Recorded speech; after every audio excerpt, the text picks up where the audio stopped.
你有没有想过，其实我们根本就不知道自己在找什么？过去60年，人类把所有的望远镜都对准了天空，我们花了无数的钱去寻找所谓的第二个地球。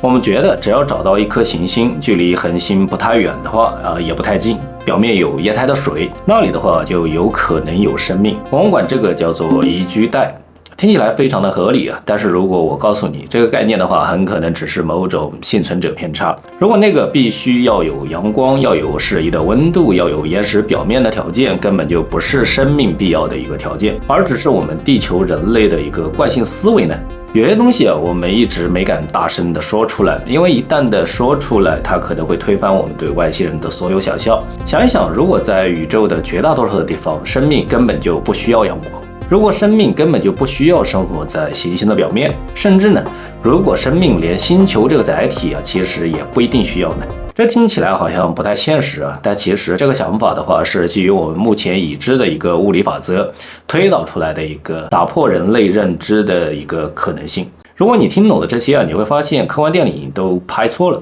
我们之所以找不到外星的生命可能并不是因为它们不存在甚至不是因为它们非常的稀少，而是因为我们一直在用错误的地图去寻找一个根本不在那里的邻居。生命，特别是复杂的生命，需要一个能长期稳定运行的一个环境，能量要稳定的输入，物质要能循环，环境别动不动的就天崩地裂。地球之所以能够成功就是因为它在几十亿年的时间里面提供了一个异常稳定的摇篮，阳光非常稳定，温度也很稳定，然后液态的水也是非常的稳定。当然了，地球早期也是天崩地裂的我们上期影片聊过这个内容。所以呢，关键不是地球这个形式关键是稳定这个内核。只要我们抓住稳定这个真正的线索的话，视野一下子就可以打开了。你会看到一些以前被你完全忽略的一些候选人他们一点都不可爱，一点也不像地球，但是呢，他们的稳定程度可能超乎你的想象。现在我们先来看看我们所在的太阳系，这里有一个明星选手木卫二，也就是欧罗巴。它是一颗卫星，围绕着木星转，它的表面覆盖着厚厚的冰壳，温度可以达到零下100-200度，没有空气，阳光也非常的微弱。从地球的角度来看的话，这根本就是一个死寂的地狱。但是呢，就在这层可能厚达几十公里的冰壳下面科学家几乎可以肯定存在着一个全球性的液态水的海洋，它的储水量可能比地球上所有的海洋加起来还要多。一个被冰封在黑暗里面的海洋，它跟宇宙完全的隔离，没有季节，没有天气没有日出日落，这就是前面提到的一个稳定的环境。那么问题也来了，能量来自哪里呢？没有阳光海洋怎么样去保持液态里面如果真的是有东西的话，靠什么存活下来？这里就比较关键了能量的来源不是头顶的太阳而是来自引力。木星是一个巨大的气态行星，它的引力同时拽着木卫二和它的几个兄弟卫星。由于轨道不是完美的圆这些卫星在绕行的时候呢，会被木星的引力反复的有节奏的拉伸挤压，就像你反复的弯折一根铁丝，它会发热是一样的道理卫星内部的岩石也会在这种持续的揉搓下产生巨大的能量。这个过程叫做潮汐加热它就像一个内置的核动力发动机，它提供的能量虽然微弱，但非常的稳定，稳定到可以在冰壳下面维持一个液态海洋长达数十亿年。到这里是不是跟我们原本的认知有一点点的不一样？我们一直以为生命是在阳光下海滩边产生的，但现在我们有了另外一种可能，阳光可能只是一个可选项，而不是一个必选项。构成生命的必要条件被我们简化了，它真正需要的可能只是长期稳定的能量来源，以及能够进行复杂化学反应的液态环境。至于的能量是来自恒星的光还是行星引力的揉搓，对于生命本身来说的话，可能没有太大的一个区别。木卫二不是一个孤立，土卫二恩克拉多斯更加的夸张，它甚至把冰下海洋的水直接喷射到了太空里面。地球的探测器飞过那些水雾直接检测到了有机分子。还有土卫六泰坦，一个有着液态甲烷湖泊、有机物质像沙子一样多的世界。它们每一个和地球都截然不同，但是它们每一个都拥有着某种极端的很可能异常持续的稳定。所以我们回到最开始的那个问题，当我们说寻找宜居星球的时候，脑子里肯定想到的就是那种郁郁葱葱的类地球的行星。但科学告诉我们，宜居的世界呢，可能冰冷、黑暗，埋藏在深海或者说冰壳下面。它们不适合人类居住，但是它们可能非常适合生命的诞生。对外太空的探索把我们寻找生命的范围从恒星周围的宜居带扩展到了巨行星周围的众多冰卫星。宇宙里面巨行星的卫星数量远比类地球的行星要多得多。但是呢，这还只是一个开始，因为还有一个更终极的问题在等待着我们。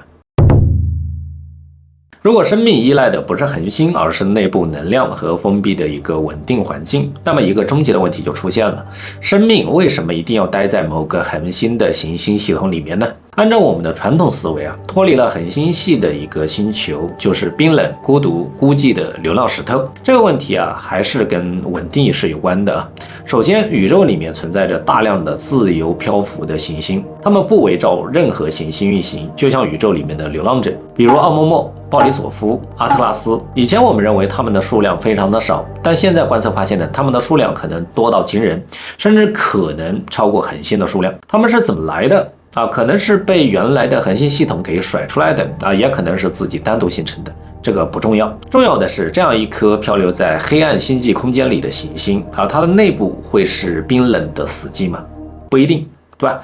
比如一颗地球大小的岩石行星，它形成的时候呢，内部是炙热的，有放射性的元素在衰变持续产生热量，然后它被抛入冰冷的深空，表面温度会急剧的下降最终接近宇宙背景辐射的零下270度。但是它厚厚的地壳和地幔能起到很好的保温效果，内部的热量呢要散失到宇宙里面是需要非常漫长的一个时间。这个时间大概有多长呢？不是几万年，也不是几百万年，而是数十亿年。也就是说，一颗被抛出的行星，在它的地质年龄内，内部可能一直会保持温暖甚至可能维持一个地下的液态水层，一个跟外界隔绝、自给自足的封闭生态系统。能量是来自内部的放射性衰变物质在内部循环，没有外部的干扰的话，时间仿佛是静止的。如果这些假设都是真的，就意味着这是一个比冰卫星更极端的稳定环境，它甚至不需要一颗木星来提供潮汐加热它自己就是一个完整的孤独的宇宙方舟。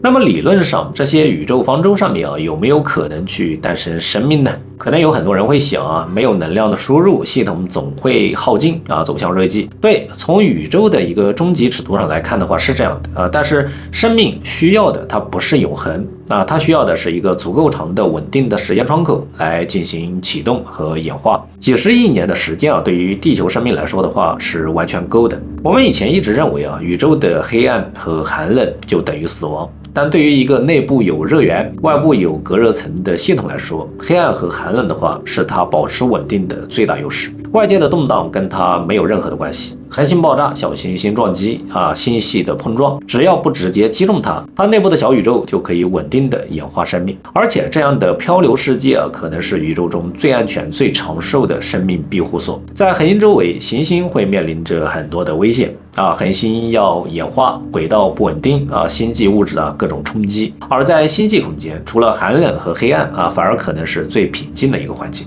我们再延伸一点如果一颗自由漂浮的行星拥有磁场这是非常有可能的一件事。这样的话就可以保护可能存在的稀薄大气或者说地面的液体。如果它像土卫六一样有厚厚的甲烷氮气，温室效应的话还能帮助保温。这样的宇宙流浪者我们从来都没有认真的去寻找过，因为在我们的认知里面，这些流浪者不可能诞生生命。我们的探测计划，像开普勒空间望远镜、台斯勘探卫星，都是盯着恒星去探测的。我们的搜寻地外文明计划都是倾听可能来自智慧文明的电磁信号。但呢，如果生命广泛存在于这些黑暗寂静的漂流世界，或者说冰卫星的深海里面，他们可能永远不会发展出无线电技术他们可能永远意识不到头顶有一片星空。他们的整个文明和历史都发生在一个封闭的洞穴里面。我们和他们可能就像深海的鱼和飞鸟一样，永远没有办法感知对方的存在。我们一直在向宇宙挥手呐喊，期待着能有一个相邻的邻居进行回应。但是有没有一种可能宇宙里面大多数的生命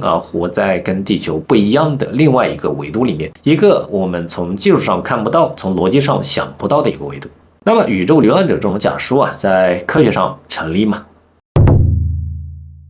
好，接下来我们一起基于物理学的理论来推测一下漂流世界存在生命这个想法的话目前处于什么样一个位置现在科学界对这个问题的态度分成比较清晰的两个派别，主流保守的观点认为，可能性非常的低啊，理由的话也非常的充分。生命起源可能需要复杂的化学环境和能量触发，比如闪电、火山爆发、紫外线的辐射，这些我们上期影片的话已经提到过了。一个黑暗封闭的环境，化学的反应驱动力可能会太弱啊，物质的交换也太慢了，可能连生命的原材料都凑不齐啊，更不要说演化出生命了。长期加热或者说放射性衰变的热量太温和了，太均匀了，缺乏演化生命所需要的剧烈能量的波动。另外一些更加开放的科学家认为我们不应该用地球的起源故事去套用全宇宙。他们相信地球生命的起源地，目前最有力的候选者可能是深海热液喷口，那里没有阳光，能量来自地热和热液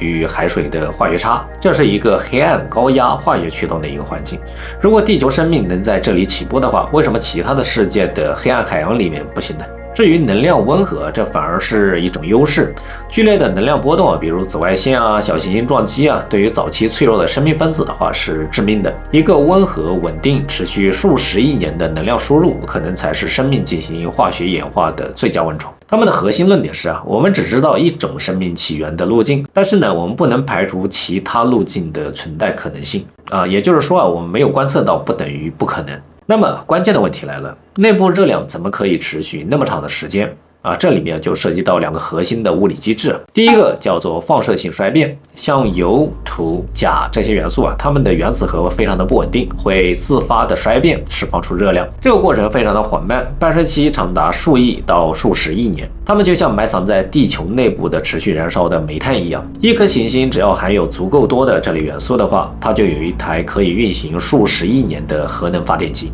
第二个是初始形成热与引力压缩能。行星在形成的过程中，无数个小行星撞击汇聚，重力势能转化成了巨大的热能。同时呢，物质在重力作用下向中心压缩，这个过程会产生热能。这些原始热能被封存在星球的内部需要极其漫长的时间才能够散尽。对于一个有厚实地壳和地幔的行星，不管是绕恒星还是自由的漂流，散热都是一个非常缓慢的过程。所以呢，漂流世界内部温暖这一点在物理学上是完全站得住脚的它不是一种幻想，是计算和模型支持的一种可能性。但是呢，我们现在讨论的是生命一旦诞生，能否在这种环境下长期存在和演化，而不是生命如何在这样的环境中从零诞生。这是两个不同的问题关于生命的诞生，我们上期影片已经讨论过了所以开放派的科学家会说如果我们暂时先忽略掉从0到1这个问题的话，只考虑从1到100的可能性，假设通过某种未知的方式，在这些世界的深海或者说地下水中诞生了生命，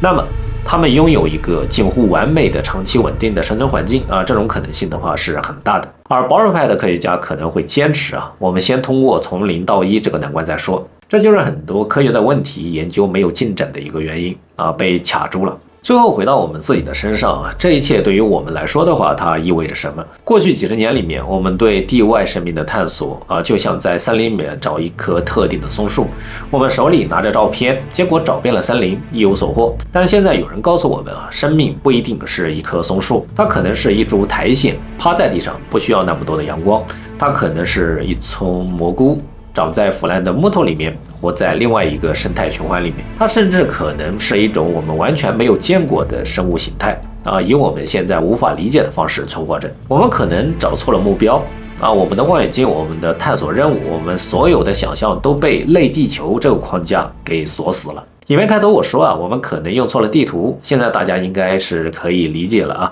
那张旧地图的名字叫做以地球为中心的生命宇宙学，而我们真正需要的新地图名字可能叫做普遍宜居性原理。我们不需要再问哪里像地球，我们只需要找到一些关键的问题：哪里有长期稳定可预测的能量流？哪里有能让复杂化学反应持续进行的液态介质和物质循环？哪里有足够长的不受打扰的稳定环境？这些问题让我们的视野从恒星周围的宜居带扩展到了巨行星的冰卫星再到无限黑暗的星际空间。这样宇宙中潜在的生命栖息地的数量可能会增加几个数量级。关于今天的主题，你是怎么想的呢？我是大梁，感谢你的观看，我们下期内容再见，拜拜。